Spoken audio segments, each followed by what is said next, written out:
우리 40일의 대찬양의 밤 준비하시느라 우리 할렐루야 성가대원들 수고 많습니다. 다시 한번 우리 격려의 박수 한번 크게 하십시다. 감사합니다. 잘 준비하십시오. 고맙습니다. 감사합니다. 우리는 신앙 여정의 길을 갑니다. 신앙 여정은 평생 여정입니다. 평생 여정이라고 하는 것은 평생 하나님의 은혜가 필요하다 하는 것입니다.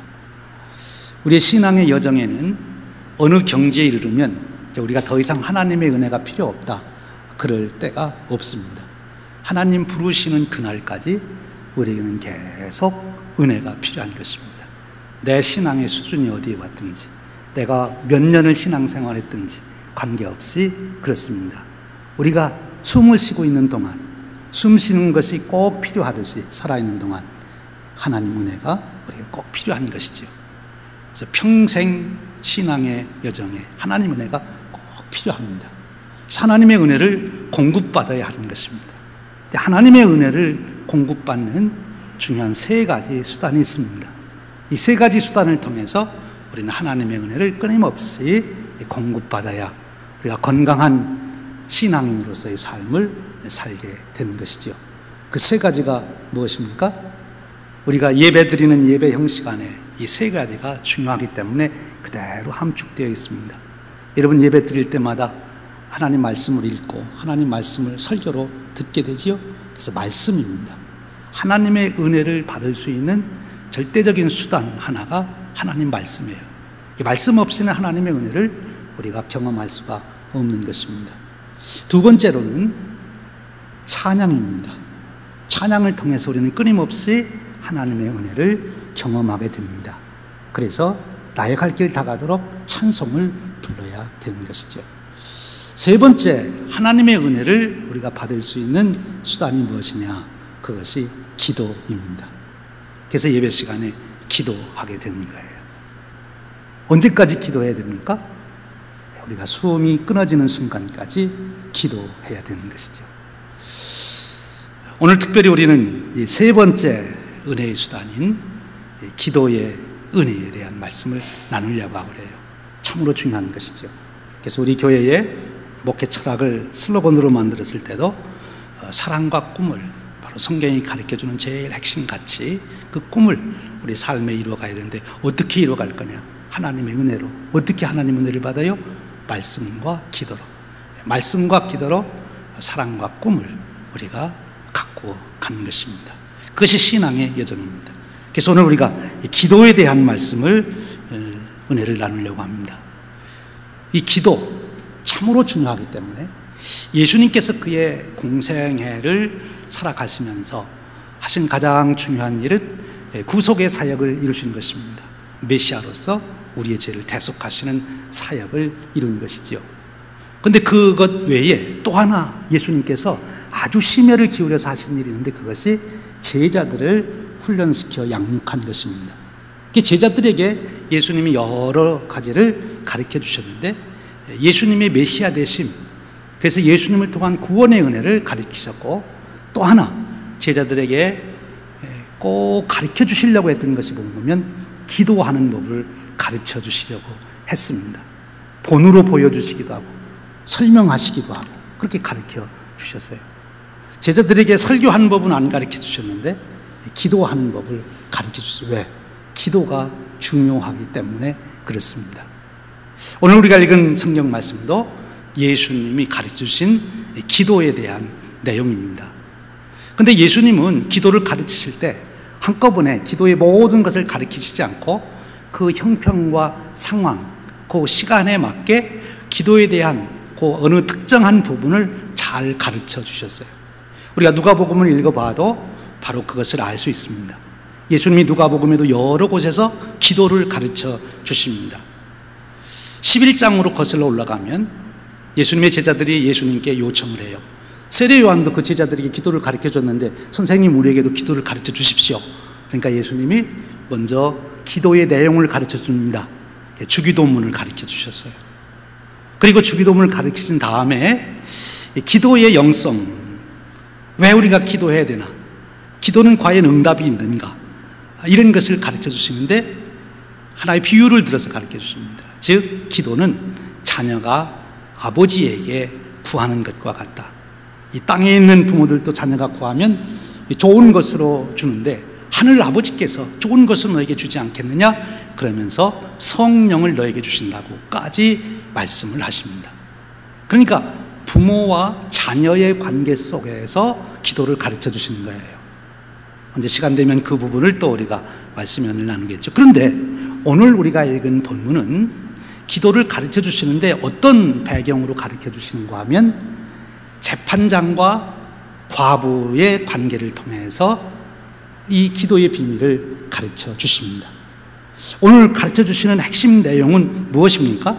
이 누가가 아예 서두에 그것을 잘 설명해 놓고 있습니다.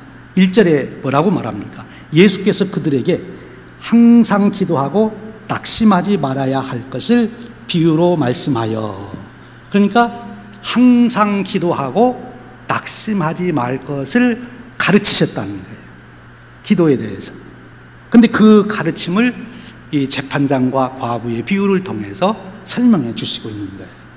이 비유를 잘 읽어보면 여기에 우리가 절대 기도의 응답, 하나님은 반드시 우리의 기도를 응답해 주시는 그 원리를 우리가 이 말씀 속에서 배울 수가, 보게 되는 것입니다. 우선 이 말씀, 비유로 들어가기 전에 지금 누가가 예수님이 가르쳐 주고자 하는 것이 뭐냐? 항상 기도하고 낙심하지 말아야 된다, 이 말씀이에요. 지금 예수님은 예루살렘을 향하여 가고 계세요. 왜요? 십자가를 지시기 위해서 가십니다. 이제 얼마 후면 예수님 십자가를 지고 죽으실 거예요. 물론 부활하시겠죠. 그리고 또 승천하실 것입니다. 그리고 이제 제자들만 이 땅에 남아있게 될 겁니다. 예수님은 이제 생각하는 것입니다. 내가 부활 승천한 후 제자들이 이 땅에 남아서 살아가는 동안 저들에게 어떤 일이 일어날까? 오늘 여러분들이 1시부터 이 사도 바울이라는 영화를 통해서 초창기 우리 성도님들이 어떤 일을 경험했는지를 이제 영화를 통해 생생하게 보겠습니다만, 고난을 받게 됩니다. 핍박을 받게 됩니다. 무서운 핍박을 받게 되지요. 예수 믿는 것 때문에 있는 재산 다 빼앗기고, 그리고 동네에서 살던 곳을 떠나게 되고, 그리고 감옥에 가야 되고, 심지어 죽어야 됩니다. 비참하게 죽어야 됩니다. 자, 그런 일을 당할 때 그들이 처음에는 뭘 하겠습니까? 기도하겠지요. 주님, 저희들이 이런 어려움이 있습니다. 이 문제를 해결해 주십시오. 그런데 문제가 해결이 안 되는 거예요. 기도해도 해결이 안 되는 거예요. 그러면 어떤 일이 생기죠? 낙심하게 되는 거지요. 기도해도 소용없다. 이제 예수님은 가버리시고 말았는가 봐. 이제 우리는 더 이상 예수님이 돌보는 그런 자들이 아닌가 봐. 낙심하게 됩니다. 기도에 대한 낙심은 결국 주님에 대한 낙심이고 하나님에 대한 실망이 되는 거지요. 그것은 영적인 가장 큰 위기가 되는 것입니다. 그래서 이제는 기도를 안 하는 것입니다. 기도를 안 하면 무엇을 못 받아요? 하나님의 은혜를 못 받아요. 하나님의 은혜를 못 받는 신앙생활은 비참한 생활입니다. 우리가 하나님의 백성으로서, 하나님의 자녀로서 끊임없이 하나님이 공급하시는 은혜를 경험하며 살아가는 그 다이나믹한 성도의 삶이 이루어져야 되는데, 기도하지 아니하면 하나님과의 관계 속에서 일어나는 그 축복을 누릴 수가 없어요. 그래서 그들은 낙심하게 됩니다. 예수님은 그것을 내다보는 것입니다.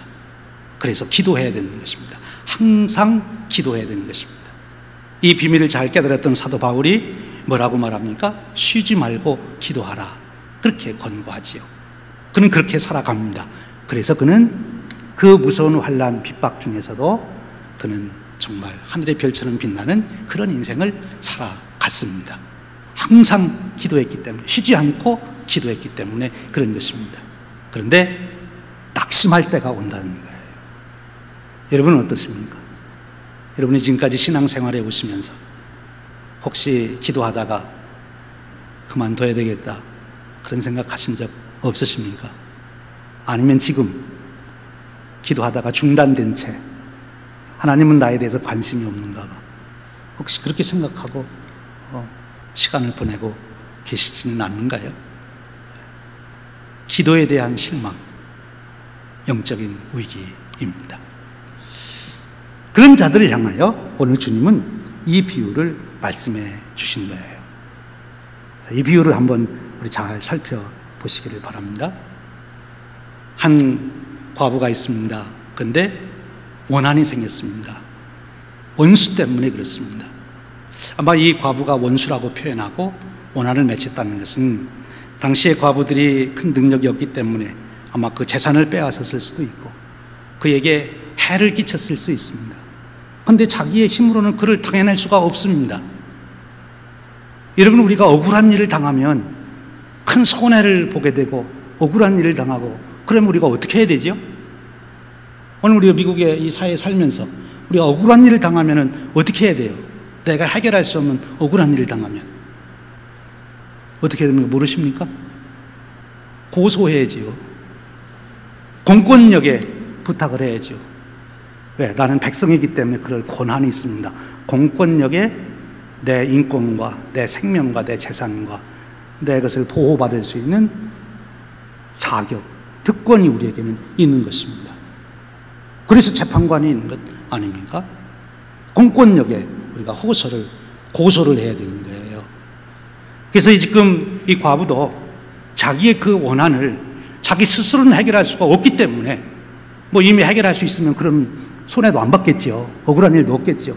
약해서 그 억울함을 당한 것입니다. 그래서 재판장에게 가서 호소를 하는 것입니다. 고소한 것입니다.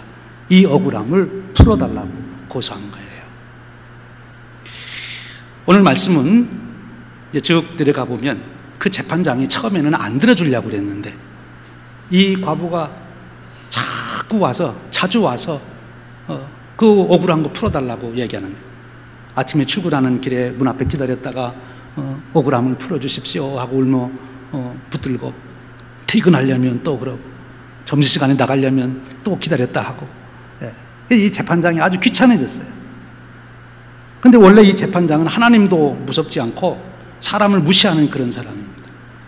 그리고 이 과부가 와서 처음에 고소할 때 그거 해봐야 돈도 안 되는데 괜히 시간 낭비할 필요 없다 무시하고 안 받아줬거든요. 그런데 이 과부가 자꾸 와서 얘기하니까 이제 귀찮아진 거예요. 내가 이거 해결해 준다고 돈 버는 것도 아니고 그렇지만 귀찮아서 그냥 해결해 줘야 되겠다. 그래서 이 과부의 억울함을 풀어주었다. 그런 얘기입니다. 하나님도 그러시지 않겠느냐 그 말이에요.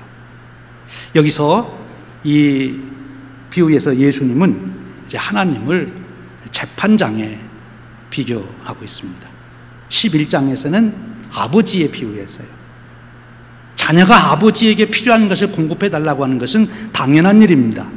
그리고 자녀가 아버지에게 내가 먹을 것을 주십시오, 마실 것을 주십시오 하면은 기쁨으로 그것을 공급해 줍니다. 그냥 하늘 아버지께서 내가 달라고 하면 좋은 거 안 주겠냐 그렇게 말씀하셨어요. 여기서는 시민된 자가 재판장에게 자기 억울함을 풀어달라고 하는 것은 당연한 것처럼 하나님의 백성된 우리가 억울한 일을 하나님 앞에 풀어달라고 호소하는 것은, 기도하는 것은 당연한 것이다. 그 특권을 너희들이 사용해라. 그렇게 말씀하고 있는 거예요. 서두에서 말씀드린 대로 이제 앞으로의 제자들의 삶은 억울한 일을 많이 당하는 그런 때가 올 것입니다. 그렇잖아요. 예수 믿는 것 때문에 재산 다 빼앗기고, 예수 믿는 것 때문에 피난 가야 되고, 예수 믿는 것 때문에 죽어야 되고, 얼마나 억울한 일이에요. 그때 재판장이신 하나님께 내가 그것을 고소해라, 기도해라, 그렇게 말씀하는 것입니다. 그래서 먼저 우리는 여기서 이 비유가 가지고 있는 그 배경에 전제되어 있는 것부터 먼저 알아야 되는 거예요. 하나님은 공의로우신 분입니다. 하나님은 억울한 사람이 있는 것을 원하시지 않습니다. 특별히 약자가 억울한 일 당하는 것을 하나님은 그대로 보고 계시지를 않습니다. 하나님은 그 억울함을 풀어주시는 하나님이세요. 우리가 구약의 율법을 봐도 하나님은 얼마나 과부와 고아에 대해서, 그리고 나그네 된 자에 대해서 관심이 많은지, 약자에 대한 관심이 많은지 알 수가 없습니다. 예수님도 이 땅에 오셔서 특별히 약자를 찾아다니면서 그들을 위로하고 그들 편에 서셨던 것을 보게 됩니다. 그렇죠. 우리가 한 나라의 백성 시민으로서 당연한 권한은 내가 억울한 일을 당할 때 법정에 허사하는 거예요. 근데 여기 보니까 세상의 재판관은 때로는 옳지를 못해요. 하나님도 두려워하지 않고 그 백성의 고소를 제대로 받아들이질 않아요. 오늘도 그것 때문에 문제가 아닙니까? 네, 재판정에서 정말 법대로 공의롭게 옳고 그름을 판결해주고 억울한 자가 없도록 만들어줘야 되는데 돈 많이 주는 사람한테 편들어 주니까 문제가 되는 거죠. 그런데 하나님은 절대 그런 분이 아니에요. 뇌물을 받으시는 분이 아니에요. 하나님은 아주 공의롭게 재판을 하시는 분이십니다. 그리고 우리가 그런 권한이 있는 것은 우리는 하나님의 백성이기 때문에 그렇습니다. 하나님의 백성. 우리는 하나님의 백성이에요. 그렇기 때문에 당연히 하나님께 우리가 우리 억울함을 하소연할 수가 있다는 것입니다. 오늘 말씀 내려가 보면 이 과부가 자주 재판장에게 찾아가서 하소연했다, 그렇게 얘기합니다. 이 말을 자칫 오해하면 무조건 하나님 앞에 가가지고 때를 쓰면 하나님께서는 들어주신다, 그렇게 오해하기가 쉬운데 이 부분을 우리가 잘 정리를 해야 됩니다. 여기 이 과부가 가지고 나간 안건은 억울했다고 그랬어요. 원수 때문에 억울했다고. 억울한 것을 가지고 나가야 하나님 앞에 하나님께서 응답해 주십니다. 억울하지도 않은 일 가지고 자기 욕심 때문에 가서 구하면 그건 안 되는 거예요. 여러분 재판장한테 가가지고 내가 저 집 갖고 싶은데 재판해가지고 저 집 나한테 주세요 그러면 재판장이 그렇게 해 주십니까? 안 해주죠. 그런데 이게 내 집인데 저 사람이 와서 뺏어갔습니다, 찾아주세요. 그러면 찾아줘요, 안 찾아줘요? 찾아주지요. 하나님 앞에 기도할 때도 이런 것입니다. 기도는 독가비방맹이가 아닌 거지요. 예를 들면 이런 거예요.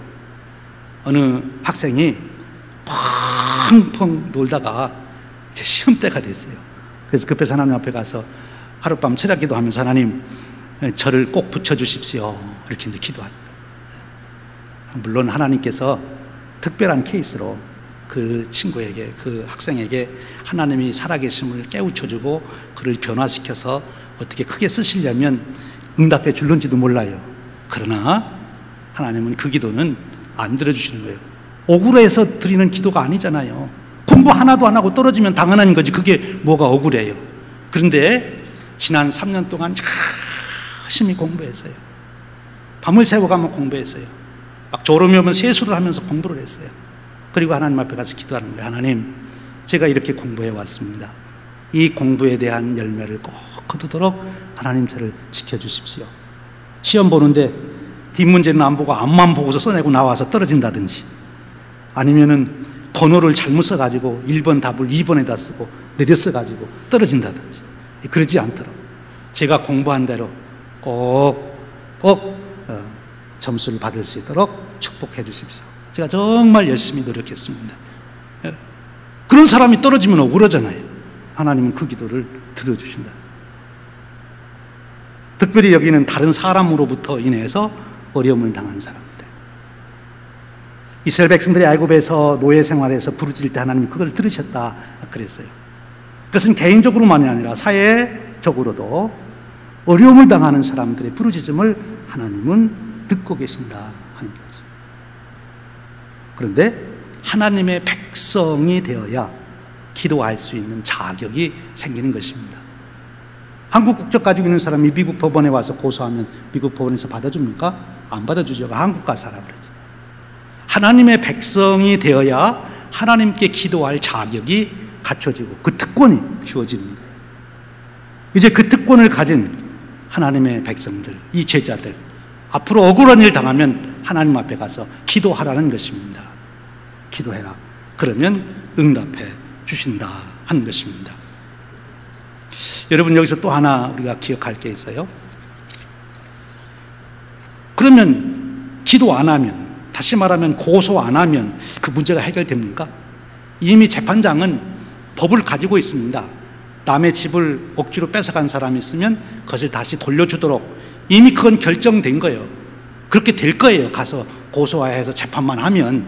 그런데 고소를 안 하면 재판장이 알아서 와가지고 너 집 뺏은 거 이 사람한테 다시 돌려줘라 그렇게 얘기합니까? 안 하지요. 고소하기 전까지는 재판을 하질 않습니다. 그와 똑같은 말씀이 기도의 원리에도 있어요. 에스겔서 36장 33절에 38절에 가면 이제 나라가 망해서 포로로 잡혀간 이스라엘 백성들에게 에스겔 선지자를 통해서 하나님이 말씀하십니다. 내 계획은 너희들을 다시 예루살렘으로 다 해방시켜 보내서 예루살렘이 앞으로 크게 부강하게 될 것이다. 너희들이 가서 집을 짓고 성전을 짓고 그리고 나라를 세우고 거기서 축복된 백성으로 살 것이다. 그것이 내 뜻이다. 그렇게 될 것이다. 그렇게 말씀하고 계세요. 그런데 그렇게 말씀하시면서 36장 37절에 이렇게 말씀하세요. 주 여호와께서 이같이 말씀하셨느니라. 그래요. 그렇게 해방시키고 회복시켜 주겠다고 말씀하셨어요. 그래도 이스라엘 족속이 이같이 자기들에게 이루어 주기를 내게 구하여야 할지라 그렇게 말씀했어요. 하나님이 다 그렇게 해 주실 것이지만 그래도 그들이 구해야 내가 해 주신다는 거예요. 법이 다 있어도 고소를 해야 그 법의 혜택을 받는 것이다 하는 것입니다. 하나님께서 우리 백성된 그들에게 다 그것을 축복하시기로 그렇게 해 주시기로 다 되어 있지만 그 백성이 구하지 아니하면 안 구하면 집행이 안 된다는 거예요. 그래서 하나님께서 구하라는 것입니다. 그래도 너희들이 구해야 그것이 이루어질 것이다 하는 거예요. 여러분 하나님 백성이시죠? 하나님 백성된 특권을 여러분 누리시기를 주님의 이름으로 축원합니다. 하나님은 이미 다 계획해 놓고 주기로 다 준비해 놓으셨는데 내가 구하지 아니해서 기도하지 아니해서 그걸 누리지 못하고 그냥 살아간다면 참 안타까운 거 아니에요? 이미 내 것이 다 주어지도록 되어 있는데 기도해야 된다는 것입니다. 기도해야 된다. 이제 계속 말씀해 주십니다.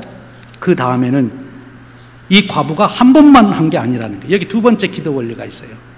한 번만 가서 한 게 아니라 자주 했다. 자주 가서 고소했어요. 왜냐하면 이 재판장이 무시하고 안 들어주니까. 기도도 한 번만 그 기도 제목으로 기도하지 말고 그 동일한 기도 제목으로 자주 해라. 기도가 이루어질 때까지 해라 하는 것입니다. 여러분 이스라엘 백성들에게 하나님께서 가나안 땅을 약속해 주셨어요. 지금 모압 땅까지 다 인도에 와서 요단강만 건너면 이제 여리고 성도 이스라엘 백성의 땅이 되고 다 이스라엘 백성의 땅이 되도록 돼 있어요. 그런데 하나님께서 여리고 성을 주실 때 뭐라고 말씀하시는가 하면 너희들이 가서 여리고 성을 하루에 한 바퀴씩 소리내지 말고 돌고 마지막 내려는 7바퀴를 돌고 소리를 질러라. 그럼 여리고 성이 무너진다. 그렇게 말씀하셨어요. 이미 다 주기로 되어 있지만 너희들이 가서 이 성을 돌아야 된다. 그것을 오늘 말씀과 연결시키면 너희들이 주기로 된 그 약속을 붙들고 기도해라 하는 것입니다. 기도를 하는데 하루에 한 바퀴씩 하고 마지막 7바퀴 돌아라 하는 것은 완벽한 수를 말하는 것입니다. 기도의 양을 다 채워라 하는 거예요. 내 기도의 양을 다 채울 때 여리고성이 무너진다는 거예요. 이스라엘 백성들의 경우를 한번 생각해 봅시다. 이제 여리고성에 갔어요. 돌으라고 그랬으니까 처음에 한두 바퀴는 잘 돌았어요. 한 3일째 되는 날 한 사람이 얘기합니다. 야, 이거 뭐 돈다고 여리고성이 무너지냐? 우리가 도는 게 아니냐? 이게 그냥 돈다고 무너지냐? 우리가 돌았지. 우리 돌지 말자. 그랬으면 여리고성은 안 무너졌어요. 좀 더 인내를 해가지고 마지막 날 돌아요. 5바퀴, 6바퀴 돌았는데 돌아는 안 무너지는 거야. 야, 우리가 헛수고했다. 지금 한 바퀴만 돌면 무너진다는데 6바퀴째 돌으면 그래도 뭐 벽돌 하나라도 떨어져야지. 이렇게 든든하게 서 있는데 한 바퀴 더 돈다고 무너지냐? 그만 가자. 아마 많은 사람들이 그냥 따라갔으면 성 안 무너졌어요. 그런데 마지막 7바퀴를 다 채웠습니다. 그랬더니 그 성이 무너진 거예요. 하나님이 주시기로 하셨지만 그들이 7바퀴를 다 도르니까 기도의 양을 다 채우는 거예요. 사도행전에도 보면 그런 표현이 있습니다. 빌기를 다 마음에 성령님께서 오셨다. 기도의 양을 다 채운 거예요. 여러분, 기도하다가 낙심하지 않으시고 끝까지 기도하시길 바랍니다. 언제까지 기도해야 돼요? 우리의 숨이 끊어지는 날까지. 또 한편으로는 기도가 응답될 때까지. 여러분, 이 얘기 잘 아시죠? 1849년이 미국이 아주 유명한 해입니다. 그 캘리포니아에 금광들이 많이 발견해서 골드러시가 이제 선언된 해잖아요. 그때 더지라고 하는 청년이 그의 숙부와 함께 이제 자기들도 금광을 캐겠다고 이제 가게 됩니다. 이 더비하고 그 숙부가 삽하고 곡괭이만 가지고 가서 이제 이산저산을 다니면서 혹시 금이 나오나 하고 이제 파보는 거예요. 근데 진짜 어느 산에 가서 파봤더니 이 금이 나오는 흔적이 있는 거예요. 더 파봤더니 확실해요. 여기는 이제 금광이 있다. 우리 찾았다. 그래서 자기 동네에 와가지고 사람들한테 우리 금광 찾았다고 돈 빌리고 은행에 가서 돈해가지고 이제 광산 장비를 다 사가지고 가서 그 채굴을 합니다. 그런데 그만 하다가 보니까 그것이 끊겼어요. 계속 그걸 따라 들어가야 이제 금맥을 찾게 되는데 맥을 찾을 수 있는 길이 끊어졌어요. 아무것도 없는 거예요. 그냥 맨 땅이. 그래서 한 달여 정도 더 이렇게 찾아보다가는 우리가 헛짚은 것 같다. 그만두자. 그래서는 그 모든 장비를 고물상에 갖다 팔았습니다. 싼 값에 팔았겠지요? 고물상 주인이 그걸 사고서 가만히 생각해 보니까 금을 흔적이 있어서 찾다가 그만뒀다고 이제 이렇게 가져왔는데 그게 진짜 있는 거 아니야? 그래서는 그 고물상은 좀 더 지혜가 있으니까 광산 기사 전문가를 모시고 갔어요.